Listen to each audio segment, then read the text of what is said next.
So ఇప్పుడు latest ఏంటంటే ప్రణీత్ రావు case. Praneeth రావు అనేది పోలీసులు అరెస్ట్ చేశారు, విచారించారు, ఆయన ఏదో రిమాండ్కి కూడా పంపించారు. సో ఈ ప్రణీత్ రావు కేసు వెనక అసలు ఏం జరుగుతుంది? అందరు ఫోన్ ట్యాపింగ్ నడిచినాయి అన్న. అందరి యాక్టివిటీస్లో నడిచింది. ఆపోజిషన్ లీడర్లు అంటే వాళ్ళంతా దోస్తులే కదా అన్న. యాక్టివిటీస్లో మెయిన్గా చూసిందే మీడియా ఫోన్స్, అలా యూట్యూబర్ ఫోన్స్ ఎక్కువ, యూట్యూబ్లో ఫోన్స్. అది డేటా బయట పెడితే ఎక్కువ యూట్యూబ్లో ఫోన్లో ఉంటాయి. దాదాపు 1,00,000 ఫోన్లు ట్యాప్ చేశారని చెప్పి అలా నాకున్న సమాచారము, వాళ్ళ డిపార్ట్మెంట్లకి నాకున్న సమాచారము, అందులో వచ్చిన 50 to 60% of the phones tap చేస్తే ఓన్లీ యూట్యూబర్సే. ఒట్టి యూట్యూబర్స్ ఫోన్సే 50-50% పైగా వాళ్ళ నంబర్లే ఉన్నాయి వీళ్ళు ట్యాప్ చేసిన దాంట్లో. తక్కిన వాళ్ళే లీడర్లే వాళ్ళే వీళ్ళే తక్కువ. విచిత్రంగా ఏంటంటే సంతోష్ రావు నా ఫోన్ కూడా ట్యాప్ చేశారని చెప్పి చెప్తే నిన్న నేషనల్ మీడియాలో కూడా వచ్చింది. ఆడదొంగ చేసిందే వాళ్ళే పెగాసిస్ పెట్టి. సంతోష్ రావు బయటకు వచ్చాడండి. మరి మీకు నమ్ముతారా అన్న? రేణుకా చౌదరి మేడం ఫోన్ కూడా ట్యాపింగే పక్కా ఎవిడెన్స్. అదేనా ఇక ఏమున్నది చెప్పు. అసలు చేయించింది ఐఫోనే ట్యాపింగ్. చేయించింది ఎవరు? సూత్రధారి ఎవరు? ఈయననే పెగాసిస్ ఇద్దరి దగ్గరనే ఉన్నది భారతదేశంలో. ఒకటి నరేంద్ర మోడీ గారి దగ్గర, సెకండ్ కేసీఆర్ దగ్గరనే. పెగాసిస్ వీళ్ళిద్దరి దగ్గరనే ఉంది. ఎవ్వరి ఫోన్లకన్నా వెళ్ళిపోతారు. నువ్వు యాపిల్ ఫోన్ వాడినా అందులోకి కూడా పోతారు, లోపలికి వెళ్ళిపోతారు. నీ పర్సనల్స్ ఏముండవు, అన్నీ చూస్తారు వాళ్ళు. అంత భయంకరంగా చేశారు. ఇప్పుడు యాక్చువల్గా ఈ కేసు కూడా పెద్ద ముందు పడేది కాదు, క్లోజ్ అయ్యేది. కాకపోతే ఇప్పుడున్న సిపి గారు కాబట్టి ఆయన హానెస్ట్ ఆఫీసర్ కాబట్టి ఇది ఈ కేసు నిలబడుతుంది. ఆయన ఈనాడు ట్రాన్స్ఫర్ చేసుకోమంటారు కానీ ఈనాడు. మరి నిలబడితే ఇప్పుడు కల్లగొండ ఫ్యామిలీ జైలుకి పోద్దాం. మరి జైలు దాకా కలగదా ట్రాన్స్ఫర్ చేస్తారు. ఆయన ట్రాన్స్ఫర్ అందుకనే అయితే కదా వరంగల్. ఇప్పుడు ఇన్వెస్టిగేషన్ ఏముంది? ప్రాథమికంగా రిటైర్డ్ ఐఏఎస్ ఒక అతను, రిటైర్డ్ ఐపీఎస్ ఒక అతను, ఇప్పుడు సర్వీస్లో ఉన్న ఒక ఐపీఎస్, వీళ్ళిద్దరు చెప్తే నేను చేశానని చెప్పి ప్రణీత్ రావు, ప్రభాకర్ రావు వాళ్ళ పేరే ఉన్నది, ఐజీ ప్రభాకర్ రావు ఒకడు, ఇంకొక ఆయన ఎవరో ఉంటారు. ఎవరున్నారు? సర్వీస్లో ఉన్నాడు అంటున్నారు. సర్వీస్లో ఉన్నాడు ఆయన, తెలుసా? చెప్పట్లేదు వాళ్ళకు చాలా ఇట్లా. అంటే జగన్మోహన్ రెడ్డికి సంబంధం ఉన్న ఐపీఎస్ ఆయన?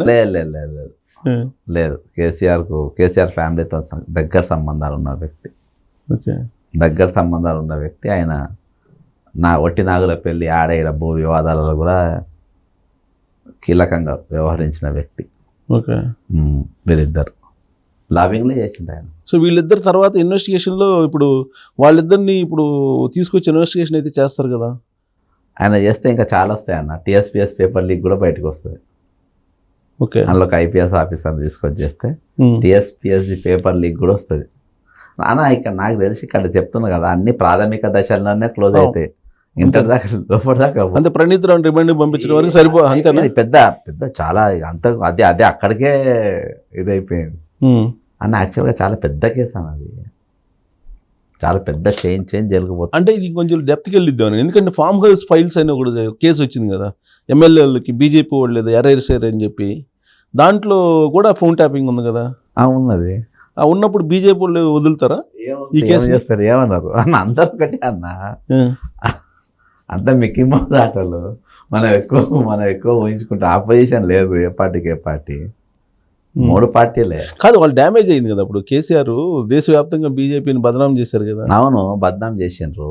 కానీ ఇప్పుడు ఎందుకు అవుతుందని వాళ్ళంతా మళ్ళీ ఒకసారి కూర్చొని లేస్తే అయిపోయా. మధ్యలో జగన్ ఉండే వాళ్ళకు 2 నిమిషాలలో సెట్ అవుతుంది. ఇప్పుడు కూడా ఏం లేదు ఇవాళ కూడా. ఇప్పుడు already BJP, Janasena, Telugu Desam party పొత్తు కదా. ఎందుకన్నా కవిత జైల్లో ఇప్పుడైనా పెడతారు, ఎలక్షన్ ముందనే పెడతారు అనుకున్నాం. మొన్నదాకా కూడా పెట్టరు అని మనం అన్నాం. అంటే ఇదంతా జగన్ చక్రమా? అందరు కలిసి ఇదంతా ఒక టీం. రేవంత్ ఒక్కనలో రాణిస్తలేరు కానీ వాళ్ళంతా ఒకటే ఉన్నారు. ఫ్యూచర్లో ఇంకా ఎవరెవరు కలుస్తారో తెలియదు. కానీ జగన్ కేసీఆర్ మాత్రం మంచి బాండింగ్ ఉన్నది మోడీకి.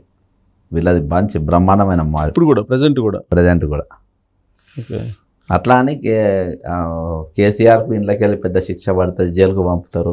అట్లా నేను ఇదివరకు చెప్పినా కానీ మీకు విజిలెన్స్లో నా స్కిల్ డెవలప్మెంట్ ఉన్నది. కవిత నల్ల లోపల వేయొచ్చిందా కూడా, ఇప్పుడు కూడా ఛాన్స్ ఉంది. ఎందుకు వేయరు వీళ్ళంతా? నేను అబ్జర్వ్ చేసిన దాన్ని బట్టి ఏంటంటే వీళ్ళందరూ ఎవరికి కూడా ఏం కాదు. ఇట్లా పేపర్లలో ఒక 2 పేపర్లలో ఇవాళ వస్తుంది. ఇవాళ ఒకటి నేను దాదాపు 1 year బ్యాక్ సెక్రటరియట్ స్కామ్ బయట పెడితే ఇవాళ ఆంధ్రజ్యోతి పేపర్లో దాని ఆర్టికల్ రాసిండ్రు, ఐటమ్ వచ్చింది. దేని మీద? మన ఇంటర్నెట్ కనెక్షన్స్, టీవీ కొనుగోలు, మన కంప్యూటర్ కొనుగోలు దానిపైన ఇలా పెద్ద ఆర్టికల్ వచ్చింది. ఒకటే రోజు అంతే. రేపు మీడియా రాసి దాన్ని క్యారీ చేసిన ఎవరు ఉన్నారు? Today news is tomorrow's. అంతే అంతే అంతేనా? చాలా పెద్ద స్కామ్ అది, 1000 కోట్ల స్కామ్ అది. డైరెక్ట్ పైసలు డ్రా చేసి ఇచ్చేసిండ్రు వాళ్ళకు. ఇంకా దాదాపు 380 కోట్ల రూపాయలు వాళ్ళకి పేమెంట్ ఇవ్వాలని ఉంది. అసలు కొన్నది 100 కోట్లు కూడా ఉంది. అంత సెకండ్ హ్యాండ్ స్క్రాప్ అది. ఇప్పుడు ఏంటి మరి యాదాద్రి తర్వాత దాని మీద ఎంక్వైరీ చేశారు ఇంకోటి, ఇది కొనుగోలు మీద, విద్యుత్ కొనుగోలు మీద, అది కూడా అంతేనా? ప్రభాకర్ ఏమైంది? ప్రభాకర్ ఏమైంది అన్న? ప్రభాకర్ ఎందుకు వదిలేసిండ్రు? జనార్దన్ ఎందుకు వదిలేసిండ్రు? ఏడబట్టుకుంటారు? వాళ్ళకి అన్ని సాక్ష్యాలు ఉన్నాయి కదా, ఏడబట్టుకుంటారు దాన్ని. అన్నీ అంతే అంతే అంతే. ఏడేం అన్న, ఆయన పక్క బీజేపీ మనిషి. బీజేపీ ఎల్ నరసింహారెడ్డి పక్క బీజేపీ మనిషి ఆయన. సో ఎన్ని యాదాద్రి థర్మల్ పవర్ ఎన్ని ఎంక్వైరీ చేస్తాను, సిట్టింగ్ జడ్జి అని చెప్పి వేశారు కదా, అది ఎంత ఊరికే కంటి తుడుపా అన్న? దాన్ని కనబడుతుంది అన్న. ఇవాళ దాకా జనార్దన్ రెడ్డి వదిలేసిండ్రు, ప్రభాకరరావుని వదిలేసిండ్రు, దాని మీద జడ్జిని వేసిండ్రు. అది ఎప్పుడు తేలుతాయి అన్న? నేను అదే కదా అనేది. అవి ఎప్పుడు తేలాలి? అవి ఎప్పుడు బయటికి రావాలి? నువ్వు ఎప్పుడు వాళ్ళని లోపటేయాలి? ఓకే, నీకు ఈజీ వేయాలంటే సిబిఐకి, ఈడీకి, విజిలెన్స్కి ఇస్తే టకాటక్ అయిపోతాయి. 2 రోజుల్లో ప్యాక్ చేస్తారు వాళ్ళు. ఉత్తమ్ కుమార్ రెడ్డి పరిధిలో ఉండే ఇంకోటి ఏదో ఇప్పుడు ఇది ఉంది కదా, మై హోమ్స్ కాదు, ఇప్పుడు రైస్ మిల్లర్స్ కుంభకోణం ఇంకోటి ఉంది కదా, 30,000 కోట్లు ఏదో మిస్యూజ్ అయినాయి, వాళ్ళు రికవరీ ఇవ్వాల్సిన బియ్యం ఇవ్వకుండా వాళ్ళు అమ్మేసుకున్నారు అని చెప్పి చెబుతున్నారు కదా, అది కూడా అంతేనా? అది కూడా అటకెక్కడమేనా? అంతే, అన్నీ అటకెక్తాయి. ఏది బయట రాదు, ఊరికే ఏవి రావు అన్న, ఏవి రావు. ఇప్పుడు మై హోమ్కి మరి నోటీసులు ఇచ్చారు, ఏదో భూదాన్ భూములు ఏదో ఆక్యుపై చేసాడని ఇప్పుడు లేటెస్ట్గా నోటీసులు ఇచ్చారు కదా. వాళ్ళు మాట్లాడుకుంటారన్న, జనాలు పిచ్చోళ్ళు చేస్తున్నారే మీరు? పార్టీ అన్నా, మా పార్టీ కాదు, అందరు కలిసి ఉన్నారు.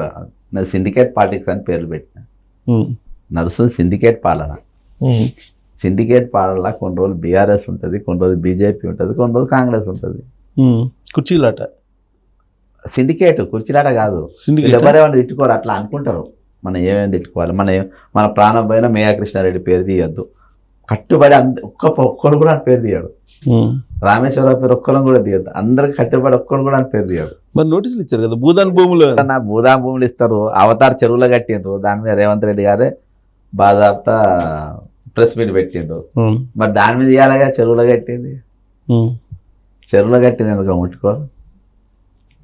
అది అట్లా, అది కూడా ఎందుకంటే రోజు నేను ఒకటే దుకాణం పెట్టుకున్నా.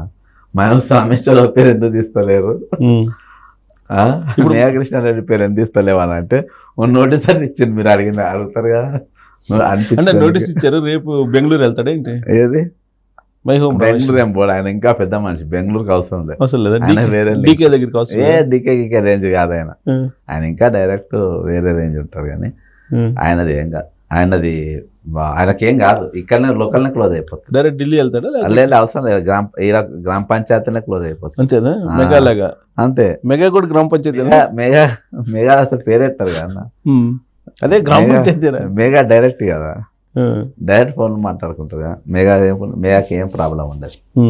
మరి ఇంత సిండికేట్ ఉన్నప్పుడు ఇది ఈ ప్రభుత్వం, రేవంత్ రెడ్డి ప్రభుత్వం ఉండదు అని ఒకళ్ళు, ఇంకొకళ్ళు ఏమో ఏక్నాథ్ షిండే కాబోతున్నాడు ఆయనే అని చెప్పి ఇంకొకళ్ళు ఇట అంటున్నారు కదా. అంటే మొన్న ప్రధానమంత్రిని కలిసిన తీరు, మేరే బడే బాయ్ అని, మేరే చోటే బాయ్ అని, నా బుద్ధులు ఒకటే తిరుగున్నాయని, ఇద్దరిని ఒకటి పొగడుకోడు, అవన్నీ చూస్తే ఏమన్నా అవుతుందేమో అని ఒక డౌట్. అన్న రాజకీయాలు ఏవైనా చిత్తం లేదన్న, ఏమన్నా కావచ్చు. ఇప్పుడు ఏదన్నా వీళ్ళంతా కాంగ్రెస్ పార్టీకి కాంగ్రెస్ పార్టీతో పుట్టినోళ్ళు కాదు కదా అన్న, కాంగ్రెస్ పార్టీలనే పుట్టుకతోని ఉన్నోళ్ళు కాదు కదా, అన్నీ తిరుగుకుంటూ వచ్చి వాళ్ళకి ఏం పడబడితే ఈ పార్టీ కాకుండా ఇంకో పార్టీ 2 నిమిషాలు కండువా మార్చలే కానీ 2 నిమిషాల్లో మారుస్తారు, ఇట్లా తీసేస్తారు 2 నిమిషాలు. వాళ్ళకేమైతే ఏమన్నా కావచ్చు రేపు. కాంగ్రెస్ పార్టీ ఎవరు నా పార్టీ అని ఎవడు అనుకుంటలేడు ఆడ, మేము అనుకుంటున్నాం మౌన పక్కన పెట్టి.